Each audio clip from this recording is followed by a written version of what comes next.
کہ سانحہ کربلا کا تاریخی پس منظر کیا ہے۔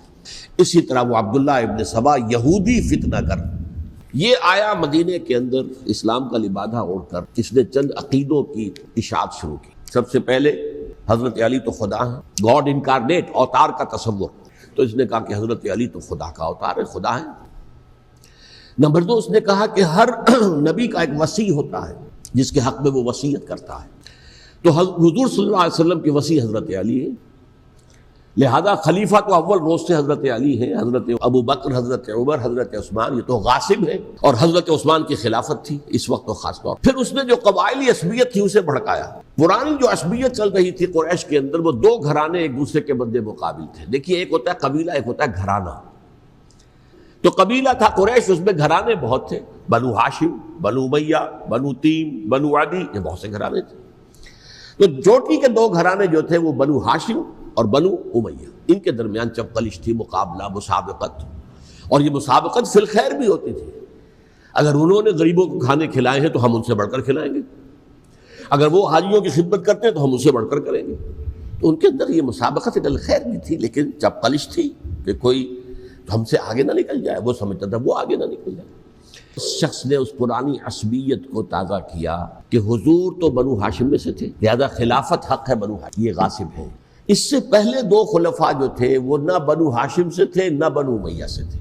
یہ حضرت عثمان پہلے خلیفہ جو بنو امیہ میں سے تھے، جن کی پرانی چپقلش بنو ہاشم سے تھی۔ اب اس کو موقع مل گیا کہ پرانی قبائلی عصبیت کو بھڑکائے۔ یہ ہے اصل میں اس فتنے کا پس منظر عبداللہ ابن سبا نے جو آ کر پھیلایا، اس کے نتیجے میں حضرت عثمان رضی اللہ تعالیٰ عنہ شہید ہوئے، اور خلیفہ پھر حضرت علی رضی اللہ تعالیٰ عنہ کو انہی سوائیوں نے، جنہوں نے گھیراؤ کیا تھا، جنہوں نے حضرت عثمان کو شہید کیا ہے، یہی حضرت علی رضی اللہ تعالیٰ عنہ کے ارد گرد ہوئے۔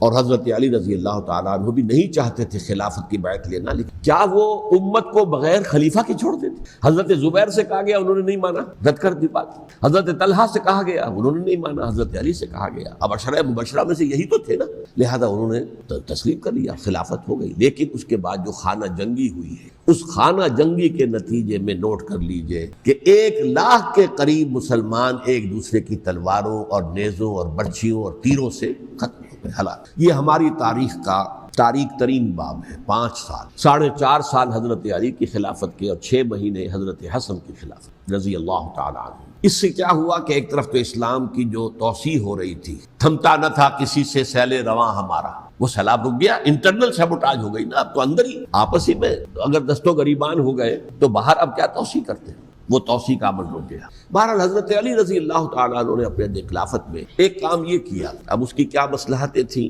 یہ تو انہی کے علم میں ہوگا۔ ابھی تک خلافت کا مرکز تھا مدینہ منورہ، حضرت ابوبکر، حضرت عمر، حضرت عثمان، وہیں جہاں حضور صلی اللہ علیہ وسلم رہے تھے اور جہاں پر کہ حضور مدفون تھے۔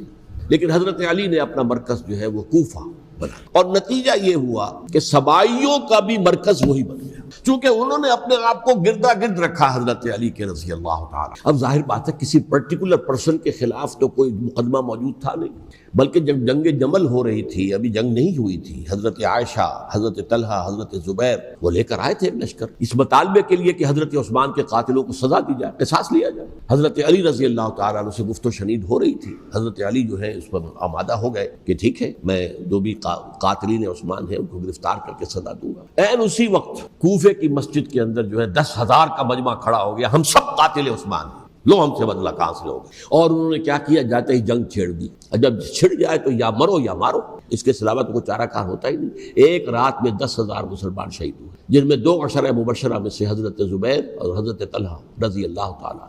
تو یہ صورت تھی، سبائیوں نے گھیراؤ کیا حضرت علی کا رضی اللہ تعالیٰ۔ حضرت معاویہ دعوے دار نہیں تھے خلافت کے، قطعاً نہیں، ان کا صرف ایک دعویٰ تھا، اور وہ یہ تھا کہ عثمان کے قاتلوں کو گرفتار کرو، یا خود سزا دو یا ہمارے حوالے کرو، ہم اس سے قصاص لیں گے۔ اس لیے کہ قبیلہ بنو امیہ کا تھا، اور حضرت ابی معاویہ بنو امیہ میں سے، تو ایک خاندانی طور پر جو ہے ہم قصاص لیں گے ان سے جنہوں نے قتل کیا ہے حضرت عثمان کو۔ لیکن یہاں ظاہر بات ہے کہ حضرت علی رضی اللہ تعالیٰ عنہ کی طرف سے مطالبہ یہ ہوتا تھا تم پہلے میری بیعت کرو، میرے ہاتھ مضبوط کرو تاکہ میں ان کے خلاف کوئی اقدام کر سکوں۔ لیکن انہیں یہ اندازہ تھا کہ اگر میں نے بیعت کی تو ظاہر بات ہے کہ حضرت علی تک پہنچنے سے پہلے مجھے گردن اڑا دیں گے یہ لوگ، اس لیے کہ سبائی جو ہے وہ آپ کو گھیرے ہوئے۔ بہرحال ایک عجیب الجھاؤ، ایک ڈائلیما تھا جس کی وجہ سے یہ جنگ چلتی رہی، اور حضرت علی رضی اللہ تعالیٰ عنہ کو انہی کے شیعان علی ہی کے اندر سے وہ جماعت علیحدہ ہوئی تھی جس کو ہم خوارج کے نام سے جانتے ہیں، اور ایک خارجی ملجم ابن ملجم ہی نے حضرت علی کو شہید کیا رضی اللہ تعالیٰ عنہ۔ اب دیکھیے کس قدر صحیح بات تھی جو حضرت علی رضی اللہ تعالیٰ عنہ نے فرمائی جب ان سے کہا گیا کہ کیا ہم آپ کے بیٹے حسن کے ہاتھ پر بیعت کر لیں رضی اللہ تعالیٰ عنہ۔ فرمایا نہ میں تمہیں اس کا حکم دیتا ہوں نہ میں اس سے روکتا ہوں، یہ تمہارا معاملہ ہے، امرہم شورا بینہم، تم اپنے باہمی مشورے سے جو فیصلہ کرو گے ٹھیک ہے، میں نہ حکم دیتا ہوں نہ روکتا ہوں۔ اس کا کیا مطلب ہے؟ باپ کے بعد بیٹے کی خلافت ہرگز حرام نہیں ہے، ورنہ کہتے کیسے ہو سکتا ہے میرا بیٹا؟ نہیں، یہ نہیں کہا آپ نے۔ حضرت عمر سے بھی کہا گیا تھا کہ اپنے بیٹے کو نامزد کر دیں، عبداللہ ابن عمر کو، تو انہوں نے جواب میں کیا کہا؟ اسے تو طلاق دینی بھی نہیں آتی۔ انہوں نے اپنی کسی زوجہ کو طلاق دی تھی اور اس میں جو صحیح ترین طریقہ ہے وہ اختیار نہیں کیا تھا، انہیں طلاق دینی تک نہیں آتی تو میں اسے خلیفہ بنا دوں۔ یہ نہیں کہا تھا کہ باپ کے بعد بیٹا خلیفہ نہیں ہو سکتا، یہ تو نہیں تھا، کہیں حرام نہیں ہے، نہ کتاب و سنت میں، نہ کوئی حدیث ہے، نہ کہیں قرآن مجید میں۔ تو حضرت علی نے بھی فرمایا رضی اللہ تعالیٰ نہ میں روکتا ہوں نہ حکم دیتا ہوں، یہ تمہارا اپنا معاملہ ہے۔ بہرحال حضرت حسن رضی اللہ تعالیٰ عنہ نے حضرت امیر معاویہ سے صلح کر لی، خلافت ان کے سپرد کر لی۔ تو حضرت حسن کا بہت بڑا کارنامہ یہ ہے کہ اس خانہ جنگی کا دروازہ بند کر، اور یہ پیشن گوئی تھی حضور کی صلی اللہ علیہ وسلم حضرت حسن کو جب بچے تھے حضور کے انتقال سے پہلے، میرا یہ بیٹا مسلمانوں کے دو گروہوں میں صلح کرائے گا، یہ حضور کی پیشن گوئی تھی، اور وہ پیشن گوئی حضرت حسن کے علم میں بھی ہوگی یقیناً۔ بہرحال انہوں نے صلح کی حضرت امیر معاویہ کے ساتھ رضی اللہ تعالیٰ عنہ، خلافت ان کے حوالے کر دی، اور کچھ شرائط تھیں طے ہو گئی، اور سبائیوں نے انہیں تانے دیے، یا عار المومنین، اے مومنوں کے لیے موجب عار، موجب شرم، تم نے بزدلی دکھائی، تم نے امیر معاویہ کو خلیفہ تسلیم کر لیا، تم نے بزدلی دکھائی، معاذ اللہ ثم معاذ اللہ ثم معاذ۔ اب میں کچھ باتیں حضرت امیر معاویہ کے بارے میں کہنا چاہتا ہوں کہ حضرت معاویہ رضی اللہ تعالیٰ عنہ کے دور خلافت کو ہم خلافت راشدہ میں شامل نہیں سمجھتے، اہل سنت میں سے کوئی بھی نہیں سمجھتا۔ حضرت امیر معاویہ کے جو 20 سال ہیں وہ پورے امن، سکون، اطمینان، کوئی جھگڑا، کوئی فساد، کوئی اختلاف، کوئی باہمی فانت جنگی، کچھ نہیں، 20 سال۔ یہ بھی تاریخ کی بڑی چشم کشا حقیقت ہے جو عام طور پر لوگوں کے علم میں نہیں ہے۔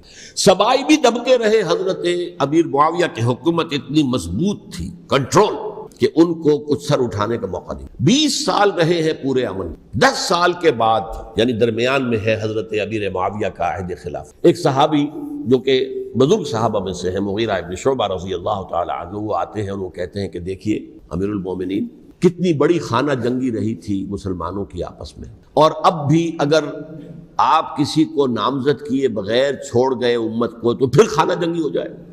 1 لاکھ اس وقت جو ہے وہ ہلاک ہوئے تھے، نہ معلوم اب کتنے ہلاک۔ لہٰذا آپ اپنی زندگی ہی میں نامزد کر دیجئے کسی کو خلیفہ، ولی عہد بنا دیجئے۔ حضرت امیر معاویہ نے ابتداءً جو ہے انکار کیا نہیں، لیکن ان کے دلائل ایسے تھے وزنی جو مغیرہ ابن شعبہ نے کہی، اس لیے کہ اب صحابہ کرام میں سے جو کبار صحابہ تھے وہ تو سب دنیا سے رخصت ہو چکے تھے، اب تو یا صغار صحابہ رہ گئے تھے جو حضور کے زمانے میں بچے تھے، حضرت حسن، حضرت حسین، عبداللہ ابن زبیر، یہ بچے تھے نا، یا تو وہ تھے۔ تو اس صورت میں اب وہ اعلیٰ ترین معیار پر حکومت کے نظام کو قائم کرنا ممکن نہیں ہے۔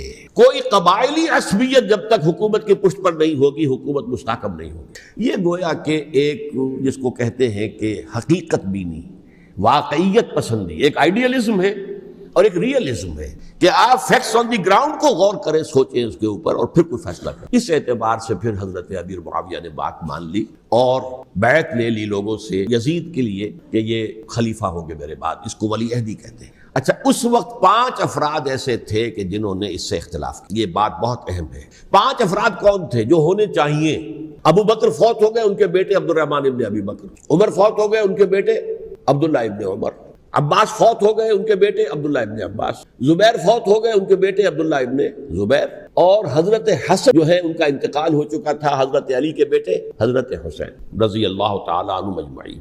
لیکن بہرحال یہ 5 حضرات تھے جنہوں نے ولی عہدی کی بیعت نہیں کی، لیکن حضرت معاویہ اتنے حلیم الطبع انسان تھے، انہوں نے جبر نہیں کیا، کوئی تشدد نہیں کیا۔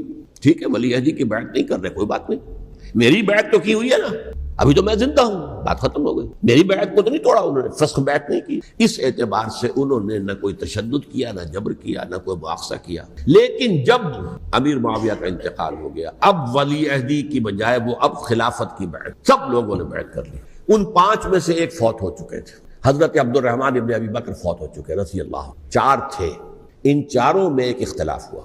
2 کی رائے یہ تھی، عبداللہ ابن عمر، عبداللہ ابن عباس، کہ اگرچہ یہ کام غلط ہوا ہے، کام کی روح کے منافی ہوا ہے، یہ بادشاہت کی بنیاد پڑ رہی ہے، لیکن یہ بات ایسی نہیں ہے کہ اس کی بنا پر ہم خانہ جنگی شروع کروا دیں، امت کے خون خرابہ کروائیں، فساد کروائیں، لہٰذا انہوں نے بیعت کر لی۔ 2 حضرات جو ہیں ڈٹے رہے، عبداللہ ابن زبیر، ان کا فیصلہ ہوا کہ ہمیں رجسٹ کرنا ہے کم وقت میں، ایٹ اینی کاسٹ۔ حضرت حسین ابن علی رضی اللہ تعالیٰ عنہما کا بھی فیصلہ ہوا کہ ہمیں رجسٹ کرنا ہے کم وقت میں۔ البتہ ان میں بھی ایک اختلاف ہو گیا، یعنی یہ 2 تو جڑے رہے، ان 2 میں اختلاف ہو گیا۔ عبداللہ ابن زبیر کا کہنا یہ تھا کہ ہمیں حجاز میں رہنا چاہیے، یہ سرزمین ہے جس میں نبوت کی برکات سب سے زیادہ ہیں، یہاں ہم مضبوط قلعے کے اندر ہیں، ہمیں یہاں سے جو ہے رجسٹ کرنا چاہیے اور ختم کرنا چاہیے اس نظام کے اندر جو خرابی آ گئی ہے۔ حضرت حسین رضی اللہ تعالیٰ عنہ کے پاس خطوط کا تانتا بنا ہوا تھا، کوفے سے لوگ خط لکھ رہے تھے، آئیے آئیے آئیے، ہم آپ کے ہاتھ پر بیعت کریں گے، ہم آپ کے ہاتھ پر بیعت کریں گے، ہم آپ کے ہاتھ پر بیعت کریں گے۔ یہی وہ کوفہ جو حضرت علی کا دارالخلافہ رہا تھا اور جو پھر سبائیت کا گڑھ بن گیا تھا۔ چنانچہ حضرت حسین نے حضرت مسلم بن عقیل کو بھیجا وہاں پر کہ میرے نمائندے کی حیثیت سے جا کر وہاں پر بیعت لو۔ 10-12 ہزار افراد نے بیعت کر لی، لیکن اس کے بعد یزید کی طرف سے گورنر بنا کے بھیجا گیا ابن زیاد کو۔ ابن زیاد نے آ کر جو تشدد کیا اور سختی کی تو سب کے سب بیعت توڑ کر اور سب منحرف ہو گئے۔ مخلصین تو وہ تھے نہیں، فمن نقص فانما ينقص على نفسه، بیعت کے بعد بیعت توڑ دینا بہت بڑا گناہ ہے۔ ادھر اطلاع مل گئی حضرت حسین کو، چل چکے تھے، وہ راستے میں تھے کہ وہاں تو مسلم بن عقیل شہید ہو گئے اور سب لوگوں نے بیعت توڑ دی۔ اب واپس جانا چاہتے تھے، لیکن مسلم بن عقیل کے بیٹے جو ہے اڑ گئے کہ اب ہم اپنے والد کے خون کا قصاص لیے بغیر نہیں جائیں گے۔ حضرت حسین رضی اللہ تعالیٰ عنہ کی مروت اور شرافت، یہ میرا ساتھ دینے کے لیے آئے تھے، اب میں ان کا ساتھ نہ دوں تو یہ تو شرافت اور مروت کے خلاف ہے۔ کہا اچھا چلو چلتے۔ وہاں جا کر بھی عین اپنے میدان کے اندر بھی حضرت حسین رضی اللہ تعالیٰ عنہ نے 3 چیزیں پیش کی ان کوفیوں کے لشکر کے خلاف۔ دیکھو مجھے جانے دو واپس حجاز کی طرف، سرحدوں پر بھیج دو تاکہ میں کافروں کے ساتھ جنگ کرتے ہوئے اپنی جان دے دوں، یا مجھے یزید کے پاس جانے دو، میں اپنا معاملہ اس سے طے کر لوں۔ لیکن کوفیوں کو یہ گوارا نہیں تھا۔ اگر یہ یزید کے پاس پہنچ گئے تو ہمارا کچا چٹھا بیان کر دیں گے کہ مجھے تو ان لوگوں نے ورغلا کر بلایا تھا، کہا کہ آئیے ہم آپ سے بیعت کریں گے۔ انہوں نے نہیں مانا، اور اصل میں حضرت حسین کے قاتل وہ کوفی ہیں، وہ بزدل، وہ منافق جنہوں نے بیعت کر کے بیعت توڑی، لہذا انہوں نے قتل کیا حضرت حسین کو رضی اللہ تعالی۔ ایک بات جو علامہ ڈاکٹر قلب صادق نے فرمائی، میرے علم میں یہ بات پہلے نہیں تھی، وہ یہ کہ حضرت حسین کے قتل کا فتویٰ ایک بہت بڑے مفتی نے دیا تھا۔ یہ بات بھی ذرا سمجھ لیجیے، کیوں دیا تھا؟ اس لیے کہ حضور کی احادیث موجود ہیں کہ جب ایک شخص کی ایک خلیفہ کی بیعت ہو جائے تو دوسرا اگر کھڑا ہو تو اسے قتل کرو۔ اسی لیے ایک بہت بڑے مفسر بھی ہیں، فقیہ بھی ہیں، یہ قاضی ابن العربی ہیں جنہوں نے قرآن کی ایک تفسیر لکھی ہے اس اعتبار سے کہ صرف ان آیات کی تفسیر جن سے کہ فقہی احکام جو ہے ان کا استنباط ہوتا ہے۔ یہ 2 تفسیریں اس طور سے لکھی گئی ہیں قرآن مجید کی، احکام القرآن ان کا نام ہے دونوں کا، جن میں سے ایک جو ہے قاضی ابن العربی کی ہے، ان کا ایک جملہ نقل ہوتا ہے، قتل الحسین بسیف جدہ، حسین قتل ہو گئے اپنے ہی نانا کی تلوار سے۔ وہ تلوار کیا تھی؟ جب کسی کی بیعت ہو چکی ہو پھر کوئی کھڑا ہو مدعی خلافت، قتل کر۔ بلکہ حکومت نے یہ باور کرا دیا کہ یہ تو باغی ہے، یہ مدعی ہے خلافت کے، انہوں نے تو دعویٰ نہیں کیا خلافت کا، وہ تو صرف اس عمل کو روکنے کے لیے میدان میں آئے تھے۔ اب ان لوگوں نے حضرت حسین کو قتل کیا اور یہی وجہ ہے کہ انہوں نے پھر خیموں کو بھی آگ لگا دی۔ حالانکہ دیکھیے اگر دشمنی کا انتقام ہوتا تو حضرت علی بن حسین جو بیمار تھے، جو بعد میں زین العابدین رحمۃ اللہ علیہ کے نام سے، کیا ان کو بھی قتل کر دیتے؟ حضرت حسین کی نسل ہی ختم ہو جاتی، لیکن نہیں کیا۔ آگ کیوں لگائی؟ آگ اس لیے لگائی کہ وہ جو ڈاکومنٹری پروف ہے ہماری غداری کا یزید کے خلاف حضرت حسین کو جو ہم نے دعوت دی، وہ جو ڈاکومنٹری پروف خطوط کی شکل میں موجود ہے وہ ختم ہو جائے، ڈسٹرائے ہو جائے۔ اس کے لیے انہوں نے خیموں میں آگ لگائی۔ بہرحال یہ ہے تاریخی پس منظر، یہ اسی سبائی فتنے کا تسلسل ہے۔